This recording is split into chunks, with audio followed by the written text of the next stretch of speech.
সুচন্দা ভারতী জ্যোতিষ চ্যানেলে স্বাগত সবাইকে। আগামী 13ই আগস্ট দেবগুরু বৃহস্পতি নিজ নক্ষত্র পুনর্বসু নক্ষত্রের প্রবেশ করতে চলেছে, আর তার প্রভাবে বৃশ্চিক রাশির জাতক বা জাতিকাদের ক্ষেত্রে কি প্রভাব পড়তে চলেছে সেই বিষয়ে বিস্তারিত আলোচনা করব এই ভিডিওর মাধ্যমে। তবে তার আগে বলি, আমার চ্যানেলটিকে অবশ্যই সাবস্ক্রাইব করবেন, পাশে থাকা বেল আইকনটি প্রেস করে অল বাটনে প্রেস করে দেবেন, যাতে পরবর্তীকালে এই চ্যানেলে যা যা ভিডিও আপলোড করি তার প্রত্যেকগুলি আপনাদের কাছে গিয়ে পৌঁছে যায়। এবার আসুন জেনে নিই বৃশ্চিক রাশির জাতক বা জাতিকাদের ক্ষেত্রে কি প্রভাব পড়তে চলেছে দেবগুরু বৃহস্পতির নক্ষত্র পরিবর্তনের ফলে। পুনর্বসু নক্ষত্র নতুন জীবনের সূচনা, অর্থাৎ জীবনে নতুন কিছু জিনিসের সূচনা করা, কোনো কিছু পুনরুদ্ধার করা এবং পুনর্নির্মাণ করা, এই প্রভৃতি ক্ষেত্রে আমাদেরকে সাফল্য প্রদান করে। আর দেবগুরু বৃহস্পতি পুনর্বসু নক্ষত্রেও নিজের নক্ষত্রে প্রবেশ করে বৃশ্চিক রাশির জাতক বা জাতিকাদের ক্ষেত্রে অতি শুভ ফল দেবে। কর্ম বা কেরিয়ারের ক্ষেত্রে বৃশ্চিক রাশির জাতক বা জাতিকাদের অধিক পরিমাণেই শুভ। কেরিয়ারে আপনি যথেষ্ট পরিমাণে উন্নতি করতে পারবেন এবার 13ই আগস্ট থেকে। কেরিয়ারে বা কর্মক্ষেত্রে আপনি পদোন্নতি লক্ষ্য করবেন এবং এতদিন যেই সমস্ত ঝুটঝামেলা চলছিল আপনার কর্মক্ষেত্রে, এবার সেই সমস্ত সমস্যা কেটে যেতে চলেছে। আপনার ক্ষেত্রে কর্মস্থলে শান্তি বজায় থাকবে, শান্তি ফিরে আসবে, শান্তি বজায় থাকবে বৃশ্চিক রাশির জাতক বা জাতিকাদের ক্ষেত্রে। এবং কর্মস্থলে যেমন শান্তি ফিরে আসবে, তেমনি কর্মে যথেষ্ট পরিমাণে উন্নতি লক্ষ্য করা যাবে। যদি কর্ম পরিবর্তন করতে চান, অর্থাৎ যদি কর্মস্থলের পরিবর্তন করতে চান, সেইগুলিও করতে পারেন এই 13ই আগস্ট থেকে। আপনার ক্ষেত্রে অধিক পরিমাণে শুভ ফল দেবে এই সময়টিতে। আপনি অন্যত্র কর্মস্থলে সাথে যুক্ত হতেই পারেন বৃশ্চিক রাশির জাতক বা জাতিকারা। আপনার ক্ষেত্রে কর্মস্থল পরিবর্তন শুভ ফল যেমন দেবে, তেমনি আপনি সেই কর্মস্থলে মনোযোগ সহকারে কর্ম করতে পারবেন।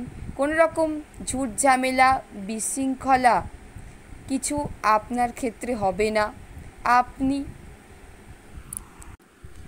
কর্মে, অর্থাৎ নতুন কর্মস্থলের ক্ষেত্রেও সুন্দরভাবে মন বসাতে পারবেন।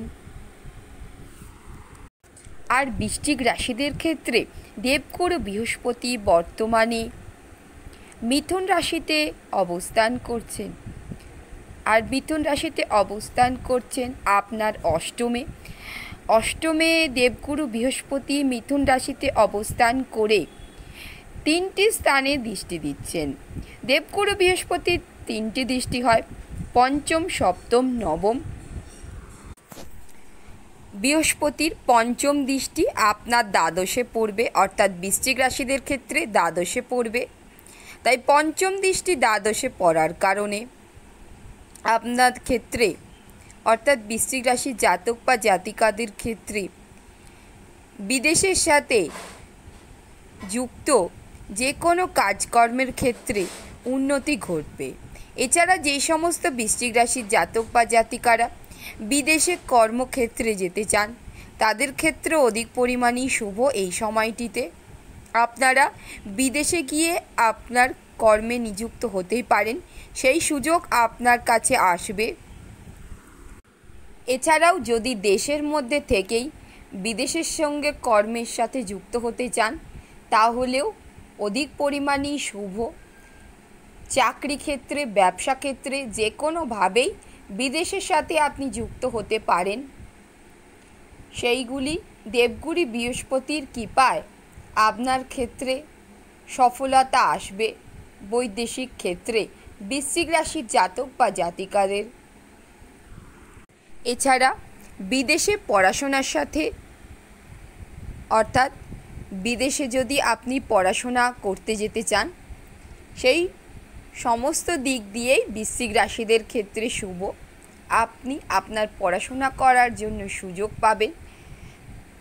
বিদেশে গিয়ে পড়াশোনা করার সুযোগ আপনার হাতের মুঠোয় আসবে। বৃহস্পতির সপ্তম দৃষ্টি আপনার দ্বিতীয় কুটুম্ব স্থানে পড়বে, আর এই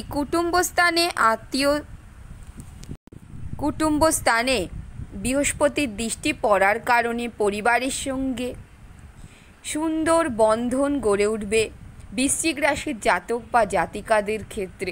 এছাড়া পরিবারের মধ্যে কোনো রকম শুভ মাঙ্গলিক কার্য সম্পন্ন হওয়ার সম্ভাবনা 100% রয়েছে। এছাড়া দ্বিতীয় স্থান থেকে যেহেতু ধন ভাগ্য সম্পর্কেও জানা যায়, তাই অবশ্যই ধনভাগ্যে উন্নতি হবে বৃশ্চিক রাশিদের ক্ষেত্রে। আপনি টাকা পয়সা যথেষ্ট পরিমাণে সেভিংস করতে পারবেন। এছাড়াও যদি কোনো ক্ষেত্রে আপনার টাকা পয়সা আটকে থাকে, তাহলে সেই সমস্ত ক্ষেত্র থেকে টাকা পয়সা পেয়ে যাবেন। বৃহস্পতির নবম দৃষ্টি আপনার চতুর্থ স্থানে পড়বে, আর এই চতুর্থ স্থানে দৃষ্টি পড়ার কারণে চতুর্থ স্থান থেকে আমরা সুখ শান্তি, মা, গাড়ি বাড়ি প্রভৃতি সম্পর্কে জানতে পারি। আর এই চতুর্থে বৃহস্পতির দৃষ্টি পড়ার কারণে আপনার ক্ষেত্রে শুভ সময় আসছে যেমন, তেমনই বৃশ্চিক রাশিদের ক্ষেত্রে সুখ শান্তি ফিরে আসবে। অর্থাৎ যদি কোনো কারণে আপনার জীবনে সুখ শান্তি ব্যাঘাত ঘটে থাকে, তাহলে অবশ্যই আপনার ক্ষেত্রে সুখ শান্তি ফিরে আসবে জীবনে। আপনার জীবনে যেমন সুখ শান্তি ফিরে আসবে, তেমনি মায়ের সঙ্গে সুন্দর সুসম্পর্ক গড়ে উঠবে। এছাড়া বৃশ্চিক রাশির যেই সমস্ত জাতক বা জাতিকারা নিজস্ব গাড়ি বাড়ি সম্পত্তি, গৃহ, ফ্ল্যাট বা জমি এইগুলি ক্রয় করতে চান, তাদের ক্ষেত্রেও অধিক পরিমাণে শুভ এই সময়টিতে। আপনারা আপনাদের গৃহ, জায়গা জমি সম্পত্তি, ফ্ল্যাট, গাড়ি প্রভৃতি ক্রয় করতে পারবেন। সেই দিক দিয়ে আপনার ক্ষেত্রে সফলতা আসবে বৃশ্চিক রাশির জাতক বা জাতিকাদের ক্ষেত্রে। এছাড়াও দেবগুরু বৃহস্পতি নিজ নক্ষত্র পুনর্বসু নক্ষত্রে প্রবেশ করার ফলে বৃশ্চিক রাশির যেই সমস্ত জাতক বা জাতিকারা মনোমতো পাত্র বা পাত্রী খুঁজে পাচ্ছিলেন না বিবাহের জন্য, এবার সেই শুভ যোগ আপনার ক্ষেত্রে সূচিত হচ্ছে। আপনি আপনার মনোমতো পাত্র বা পাত্রী খুঁজে পেয়েই যাবেন বিবাহের জন্যে। সেই শুভ যোগ আপনার ক্ষেত্রে আসছে। বৃশ্চিক রাশির জাতক বা জাতিকারা, যদি ভিডিওটা ভালো লেগে থাকে তাহলে অবশ্যই চ্যানেলটি সাবস্ক্রাইব করে পাশে থাকা বেল আইকনটি প্রেস করে অল বাটনে প্রেস করে দেবেন, যাতে পরবর্তীকালে এই চ্যানেলে আমি যা যা ভিডিও আপলোড করি তার প্রত্যেকগুলি আপনাদের কাছে গিয়ে পৌঁছে যায়। এছাড়া ভিডিওটা লাইক ও কমেন্ট করতে অবশ্যই ভুলবেন না। অসংখ্য ধন্যবাদ ভিডিওটা দেখার জন্য। নমস্কার।